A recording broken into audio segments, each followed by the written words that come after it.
All right, folks. Today we have Drew Miller, who is the CEO of Fortitude Ranch and a retired colonel in the Air Force.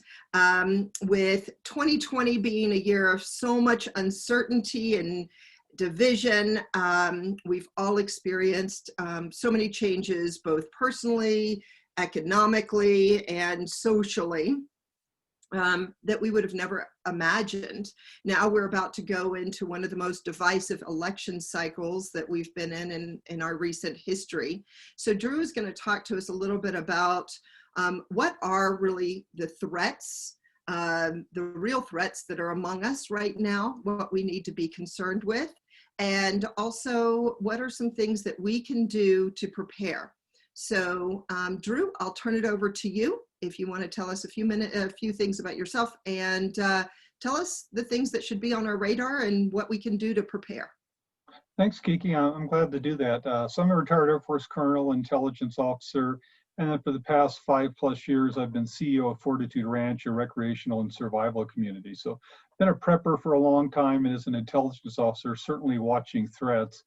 And we actually track about 50 different threats or trigger events, as we call them, that could lead to a collapse. And a collapse we define as the economy's not functioning, and worse, there's widespread, long-lasting loss of law and order.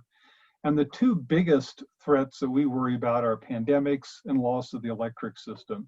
And as you know, COVID-19 caused a pandemic, but we never regarded it as a serious one, since the lethality rate from January, experts were estimating it was less than 1%, which we don't think is sufficient to cause a shutdown of food deliveries and lead to loss of law and order. Although we have had that more from election results than from the pandemic or election fears. But avian flu is like 60% lethal. A bioengineered virus, which is existing technology and capability that not just nation states like Iran and North Korea, but even individuals and small terrorist groups could launch a pandemic, release a deadly virus over here, and by the time the CDC detects it, it's too late. It will be everywhere.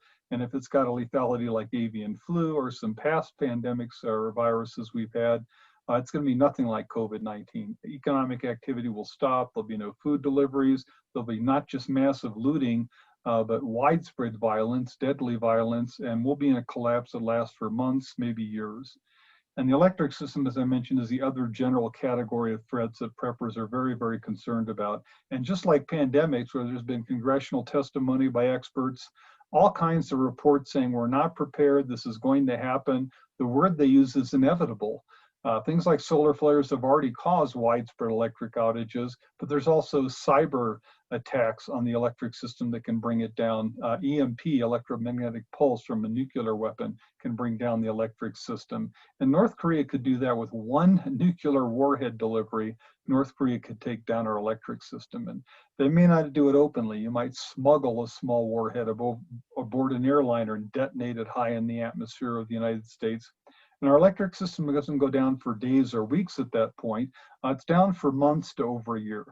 The former director of the CIA, Admiral Woolsey, estimated that if we lose our electric system from an EMP attack, we could end up losing up to 90% of the population, because there simply is not just no food production, no economic activity, there's no water systems. If you don't have an electric system that's running, electric grid that's working, you have no municipal water system. So people are going to starve, people are going to die, and then the violence could cause just more casualties than the direct event, either a pandemic or loss of the electric system. So we track many other threats, and increasingly they're political threats now with the election coming. I think after the election, if you asked me a year ago, I said it's highly unlikely anything would happen. Nowadays, we're actually planning at Fortitude Ranch, so we'll probably have to be open on election day to prepare for massive looting and violence that hopefully only lasts a few days, but worst case could degenerate into, some people are saying, even civil war. So there are a lot of threats out there: nanotechnology, artificial intelligence. As I said, we track 50 of them. But right now it's pandemics, the electric system, and the immediate threat in November that has us most concerned at Fortitude Ranch.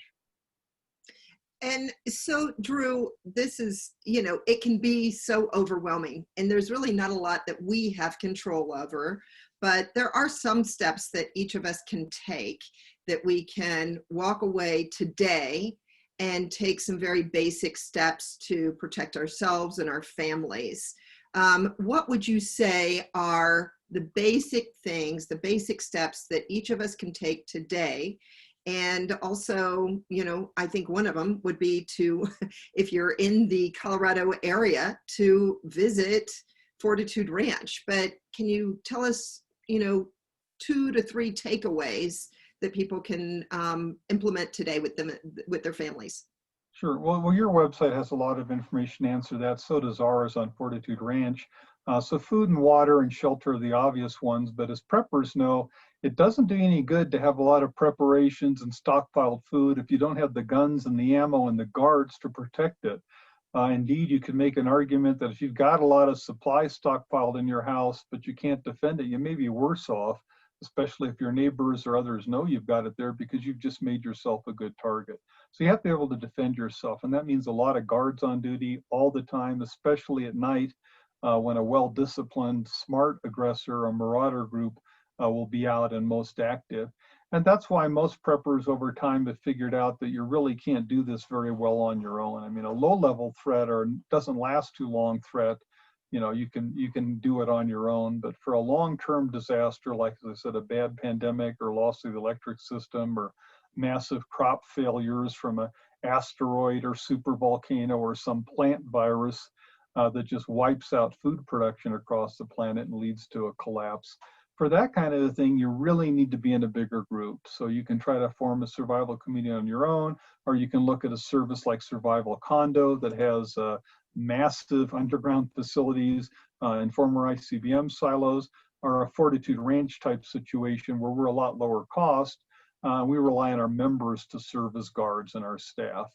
So different approaches you can take, but again, if it's a really severe one, if avian flu, for example, is released over here in the United States, on your own, I don't think you'd make it long term. I think you're going to have to be part of a bigger group to survive. And it certainly does make it a lot more affordable and more practical to do it if you're part of a big survival group. Yeah, absolutely. And we're much stronger together than we are apart, Mhm. sure, especially at times like this. Thank you so much, Drew.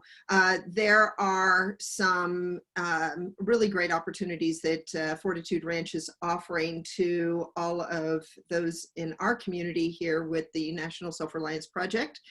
Just read below. Fortitude Ranch is being very, very generous in offering our members or our community a 10% discount on membership, on tokens, and there's even some really great investment opportunities with the roller coaster that we have been experiencing with the stock market. There's some other opportunities right now that are especially relevant where you can place your money and probably have a pretty good return. So thank you very much, Drew, and we will be seeing you shortly. Great. Bye-bye. Thank you very much.